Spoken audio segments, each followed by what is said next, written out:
예수께서 거기서 떠나 유대 지경과 요단강 건너편으로 가시니 무리가 다시 모여들거늘 예수께서 다시 전례대로 가르치시더니 바리새인들이 예수께 나와 그를 시험하여 묻되 사람이 아내를 버리는 것이 옳으니까 대답하여 이르시되 모세가 어떻게 너희에게 명하였느냐 이르되 모세는 이혼 증서를 써주어 버리기를 허락하였나이다.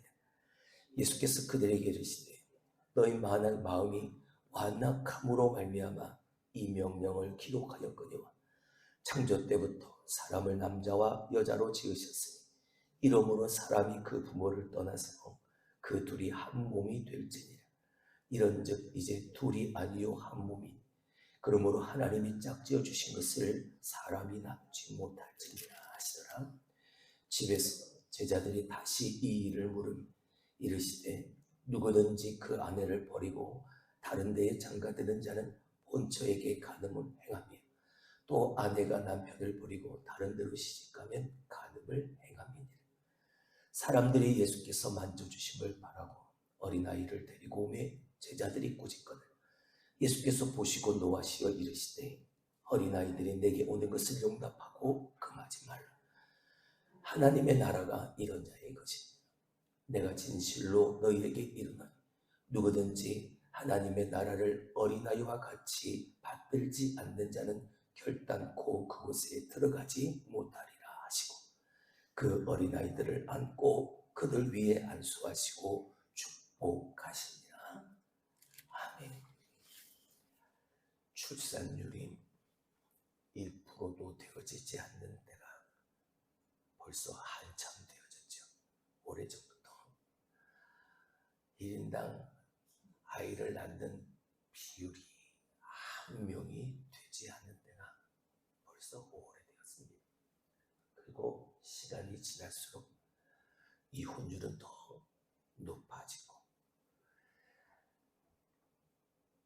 지금 오늘 우리들의 문제만은 아닌 것 같습니다. 당시에 예수님 당시에도 이 이혼의 문제나 이런 문제들이 그들에게 다반사였고 그리고 논쟁거리가 되어진 만큼의 사회적 문제였죠. 그러니까 오늘 바리새인들이 그렇게 논쟁거리가 되어지는 관심이 많은 다반사인 이 문제를 가지고 예수님께 나아오는 거죠. 여러분, 우리는 예수님께 나아가는 사람들입니다.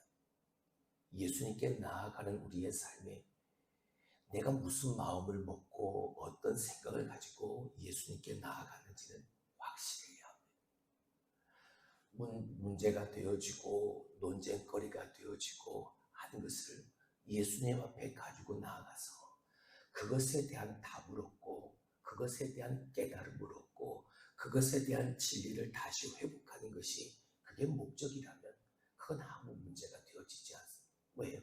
내가 모르고 내가 어리석고 무지해서 깨닫기 위해 그 문제를 가지고 주님 앞에 나아가 해답을 구하는 거니까. 네, 그 문제를 가지고 예수님을 시험코자 하여 예수님께 나아가는 것, 그건 믿음이 아닙니다. 자, 오늘 본문의 말씀 1절을 보시죠. 예수께서 거기서 떠나 유대 지경과 요단강 건너편으로 가시니 무리가 다시 모여들거늘 예수께서 다시 전례대로 가르치시더니 주님은 변함이 없습니다. 주님은 어제나 오늘이나 당신이 행하시던 그 전례대로 주님이 하셨던 그 모습 그대로 주님이 가지고 계신 그 복음 그 말씀 그대로 주님은 그대로 행하실 분이죠. 할렐루야. 변함이 없으십니다. 자, 문제는요 2절입니다.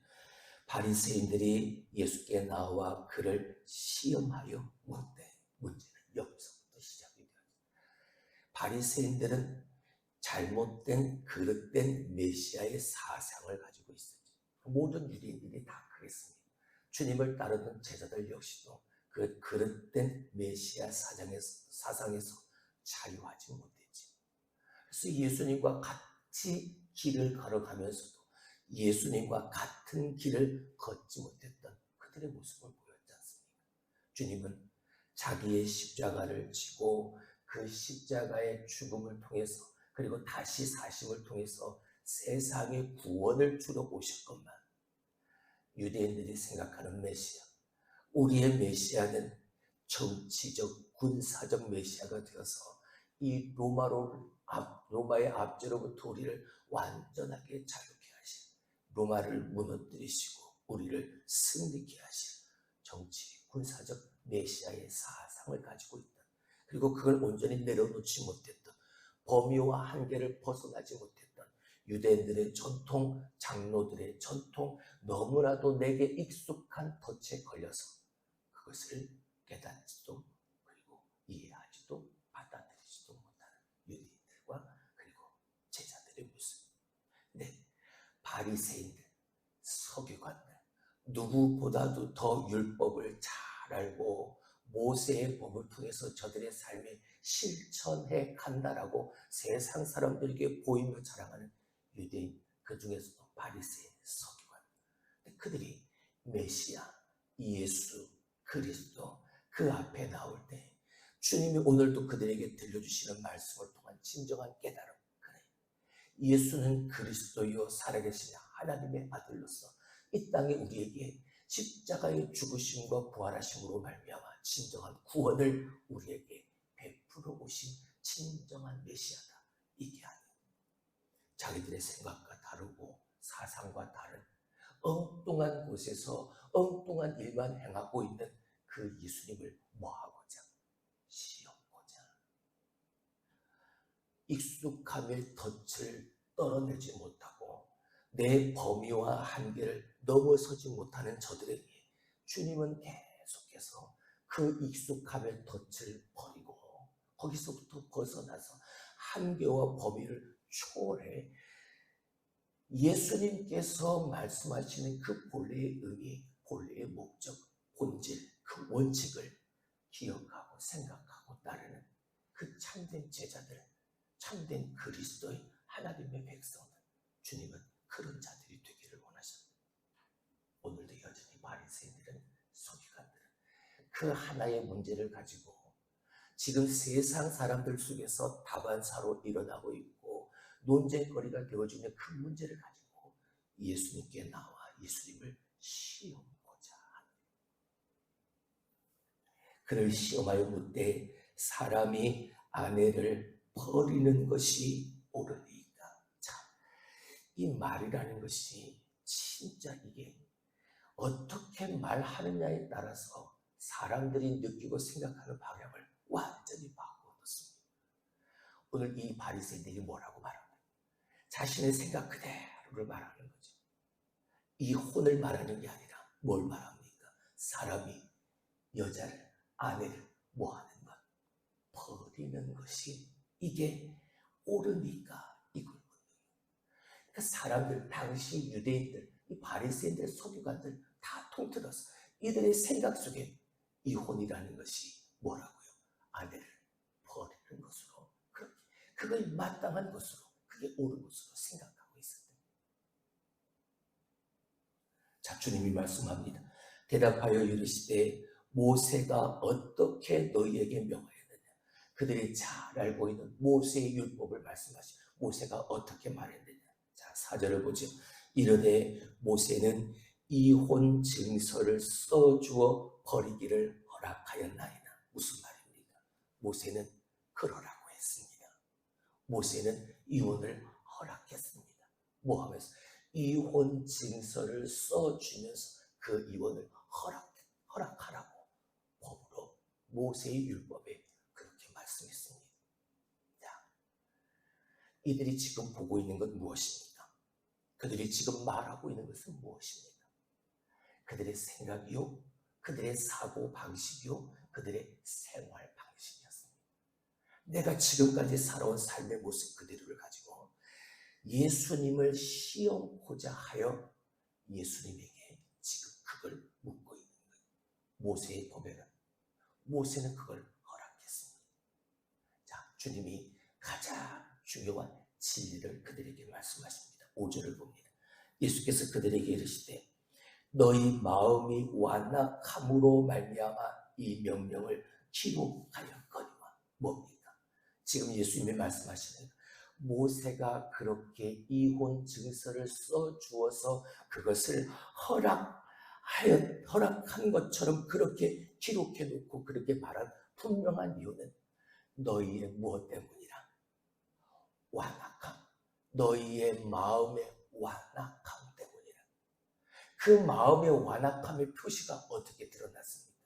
사람이 아내를 버리는 것, 이것으로 드러나는 거죠.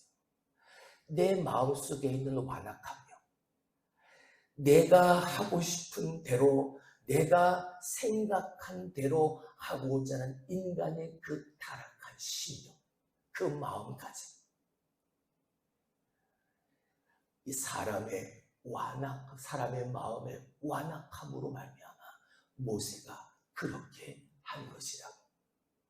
다시 말하면 그렇게 해야 하는 원리와 그렇게 할 수밖에 없게 만드는 본질, 그건 바로 주님이 그 뒤에서 말씀하시는 6절 이하의 말씀인 거죠.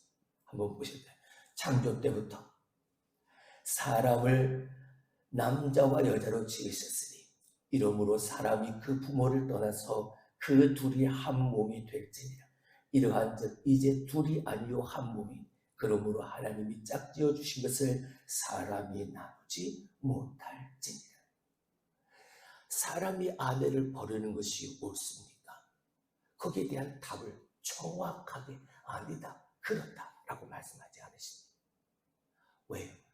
오늘 저들이 그렇게 말하고 있는 그들의 마음을 주님은 아셨기 때문이죠. 그리고 그들이 가지고 있는, 붙들고 있는 생각과 사고방식이 어떤지를 주님은 아셨기 때문이죠. 사람의 마음이 완악함 때문에 그 완악함으로 말미암아 모세가 그것을 그렇게 명하였던 겁니다.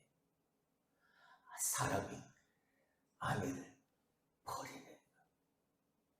여러분, 당시에는 여자는 아무 힘이 없었습니다. 남편에게서 버림을 받게 되어지는 여자는 살 수가 없습니다. 가정에서 버림받고 사회에서 버림받고 아무것도 할 수 없는 힘없고 연약한, 우리가 지난 시간 살펴보았던 소자인 거예요. 작은 사람이 힘없고 연약하고 가난한 사람들의 대표적 여인들이거든요. 주님은 그 연약한 여인들을 보신 겁니다. 그들을 불쌍히 여기신 거죠. 내 마음이 완악함으로 말미암아 사람이 아내를 버리는 것이 이게 옳으니까 그들 마음속에 숨어있는, 그들이 감추고 있는 그 마음의 완악함. 저 뒤에 있는 11절 12절을 보죠. 누구든지 그 아내를 버리고 다른 데에 장가드는 자는 또 아내가 남편을 버리고 다른 데로 시집한, 무엇을 말하는, 그들 마음속에 가지고 있는 완악함에 대한 그들의 관심은 시집가고 장가가는, 다시 시집가고 다시 장가가는 재혼에 대한 욕심으로, 내 마음속에 탐욕으로 가득 차. 그러니까 아내를 버리는 것이, 이혼하는 것이 전혀 그들에게 전혀 거리낌이 되어지지 못해. 물론 모든 이혼이 다 사람들로부터 정죄를 받을 만한 것은 아닙니다. 오늘 주님이 저 불쌍하고 가련한 연약한 여인들을 보셨던 것처럼 주님은 그 마음으로 이혼을 금하신 거죠. 버림을 받게 되어지는 그 힘없고 연약한 여인들을 위해서 말씀하신 겁니다. 여러분, 결혼은 창조의 섭리요 신비로움이죠. 왜? 하나님이 그렇게 만드신 거니까. 하나님이 처음부터 남자와 여자를 만드시고, 그리고 부모를 떠나 둘이 한 몸이 되어지게 하나님이 하신 거니까. 여러분, 이게 본질입니다. 이게 원칙인 거예요. 의인 두 사람이 만나서 결혼을 하는 게 아니에요. 죄인 두 사람이 만나서 결혼을 하는 거예요. 죄인 두 사람이 만나서 한 가정을 이루다 보니까 시간이 지나면 지날수록 각자의 연약함이 드러날 수밖에 없습니다. 그럴 수밖에 없는 것이 우리들의 연약함입니다. 그때 우리가 생각해야 될 건 본질이고 원칙이어야 합니다. 주님이 오늘 이렇게 말씀하신 건 어디까지나 예외적인 겁니다. 타락한 사람의 본성상 도저히 그 가정을 지켜가는 것이 유지할 수 없는 불가피한 경우를 주님이 말씀하십니다. 원칙을 무시하고 하고 싶으면 해도 되는 것으로 여길 수 있는 것이 아닙니다.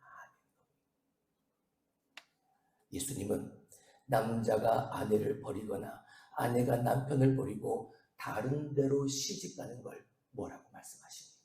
그걸 계명을 어기는 것이라고, 가늠한 것이라고 말씀을 하시죠. 본질적 진리를 분명하게 내 삶에 새긴다면, 그리고 그 이후에 내 삶은 점점 더 죄악으로 오염된 세상을 살아가는 우리의 삶에 각자의 삶의 그 현실에 걸맞게끔 본질과 원칙을 추구하고 생각하고 행하는 삶, 우리는 더 열심히 살아갈 수 있어야 합니다. 그 다음 이어지는 이야기를 보시죠. 어린아이 하나를 사람들이 데리고 옵니다. 예수님께서 만져주시기를 원하는 그 마음을 가지고요. 근데 제자들이 꾸짖죠. 여기가 감히 어딘데, 이 자리가 바로 어떤 자리인데 이런 어린아이를 데리고 오요. 근데 주님이 그렇게 꾸짖는 제자들을 꾸짖으십니다. 이 아이들이 내게로 오는 것을 금하지 말라. 14절을 보죠. 예수께서 보시고 노하시어 이르시되 어린 아이들이 내게 오는 것을 용납하고 금하지 말라. 하나님의 나라가 이런 자의 것입니다. 무슨 말입니까? 아이들은 자기 욕심 부리지 않잖아요. 그죠? 그들은 마치 스폰지와 같아서 다 받아들이잖아요. 하나님 나라의 복음, 십자가의 예수, 그 죽으심과 부활, 메시아로서 그 해야 할 마땅한 행위를 행하는 그 모습 속에서 지금 사람들이 보이는 행위는요, 내 마음의 완악함을 가지고 예수님을 시험하고 내 익숙한 덫에 걸려서 범위와 한계를 벗어나지 못한 채 여전히 그 자리에 머물러 있는, 그리고 힘없고 가난하고 연약한 자들, 그들을 멸시하고 무시하고 버리는 것은 조금도 거리낌이 없는 그들, 어린아이를 보시고 그 어린아이 힘없고 연약하고 가련한 인생을 대표한 그 힘없는 어린아이들을 주님은 안으시고, 주님은 그에게 축복하시고 그를 품어주시는 하나님의 나라는 바로 이런 자들의 것이라고 말합니다. 자신을 낮은 자로, 약한 자로 그렇게 여기면서 살아야 하는, 나 자신만의 특권을 가지고 그걸 높이고 그것만을 내세우는 삶이 아니라 내가 강한 자고 내가 높은 자로 여기는 그 사람은 결단코 하나님의 나라에 들어갈 수가 왜요? 그 믿음은 주님 앞에 나오긴 하겠지만 그 믿음은 참된 믿음이, 예수님이 우리에게 보이신 그 참된 믿음을 따르지 않는 모습이 그 믿음이 아닙니다. 오늘 바리새인과 이 서기관 주님 앞에 나왔지만 그 믿음을 가지고 나온 게 아니잖아요. 못하기 위해서요. 예수님을 시험하기 위해서. 하나님의 진리를 세상에서 우리가 실천하며 행하게 되었을 때 우리의 관심은, 우리의 시선은 주님이 머무르셨던 거기여야 하는 겁니다.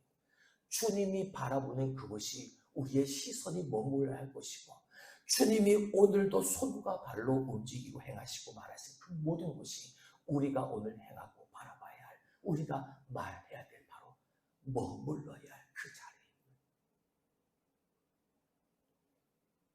주님의 시각에서, 하나님의 관점에서 보고 적용하고 행하며 살아갈 수 있는, 무엇보다 무엇을 생각하고 본질을 생각하고 원칙을 생각하면서 말입니다. 주님이 오늘 행하심은, 말씀하심은 그 본질과 원칙에 입각한 오직 그 진리만을 추구하시는 모습이었습니다. 우리가 예수님과 같은 길을 걸어간다면 우리도 마찬가지입니다. 여러분, 삶에는 이런 문제, 저런 문제, 많은 문제들이 있습니다. 여러분들이 그 문제를 대할 때마다 여러분들의 판단이 기준이 되어져야 할 것은 내 생각이 아닙니다. 내 경험이 아니어야 합니다. 내가 지금까지 가지고 있던 지식이 아닙니다. 모든 문제의 판단의 기준은 하나님의 말씀이어야 합니다. 우리의 믿음의 본질이어야 합니다. 그리고 그 말씀에 따르는 원칙이어야 합니다. 세상에서 살지만 세상에 속하지 않은 자로 살아가기가 녹록지 않습니다. 말처럼 그렇게 쉽지 않죠. 세상 속에 살아가는 내가 세상에 물들지 않고 오히려 예수 그리스도로 물들이는 삶을 살아야 하는데 그게 그렇게 쉽지가 않습니다. 오늘도 많은 사람들이 예수님을 뒤따르지만 그 많은 사람들의 생각을 단 한 번에 다 버릴 수는 없었죠. 그죠? 예수님만 형식적으로 뒤따르는, 예수님이 행하는 기적과 그 일들만을 바라보며 놀라고 좋아하고 기뻐하는, 그죠? 팬으로서 따르는. 근데 우리는 아니잖아요. 우리는 예수님의 제자로 예수님과 같은 길을 걸어가는 사람들이잖아요. 말씀드렸듯 하나님을 만나고 하나님의 음성을 듣는 그 변화산의 그 자리가 너무나도 좋으니까 그냥 거기에 머물러서 우리가 살 수 없잖아요. 주님은 그 산 아래로 내려오셨습니다. 그리고 그 산 아래에서 모든 고난과 핍박을 다 당하시죠. 왜요? 메시아로서 하셔야 될 일을 하시니까. 예수 그리스도를 믿는 자가 예수 그리스도를 믿는 믿음으로 세상에서 살아야 합니다. 본질과 원칙은 무시하지 세상의 가치관을 가지고 내 배만 채우려는 내 욕심 속에서 살아간다면 우리는 세상에 물들어 살아가고 있는, 내 삶이 예수를 세상에 물들이는 삶이 아니라 오히려 내가 세상에 속한 자의 삶을 살아가고 있는, 세상에서 하나님의 말씀에 순종하는 것이 쉽지 않을 뿐 아니라 모든 상황에서 하나님의 뜻을 잡고 그 뜻을 행하는 것, 이것 역시도 쉽지 않기 때문입니다. 그러므로 언제나 우리가 구해야 할 것은 지혜인 겁니다. 하나님의 지혜 말입니다. 거룩한 예배자의 삶의 실천은, 거룩한 예배자의 삶을 살기 위해서는 이 세대를 본받지 말고 하나님의 선하시고 기뻐하시고 온전한 뜻이 무엇인지 분별함이 있어야 합니다. 그래서 오늘도 우리는 하나님의 지혜를 구하는 삶을 살아야 합니다. 모든 상황 속에서 모든 문제의 그 근원을 오늘도 파헤쳐서 무엇이 본질이고 무엇이 원칙이냐, 내 믿음, 내 신앙에서의 하나님이 가장 기뻐하시고 온전하신 그 뜻이 무엇이냐, 이걸 분별하는 지혜가 우리에게 무엇보다 필요합니다. 하나님의 마음을 가지고 오늘도 돌아볼 수 있는 우리가 되어야 합니다.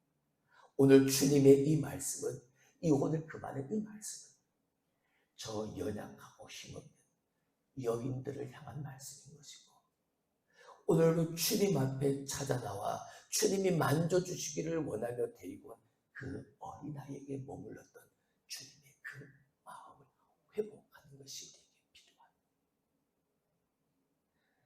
불평하고 원망하는 것보다 우리가 본질과 원칙을 추구하는 삶을 살아가다 보면 하박국 선지자의 노래처럼 아무 것이 없어도 하나님 한 분만으로 인하여 나는 기뻐할 수 있습니다. 오늘 우리가 찬양한 것처럼 하나님만 내게 주시는 그 기쁨으로 나는 감사할 수 있습니다.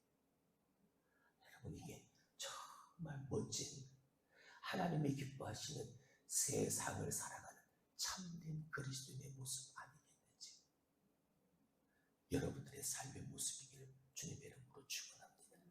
기도합니다.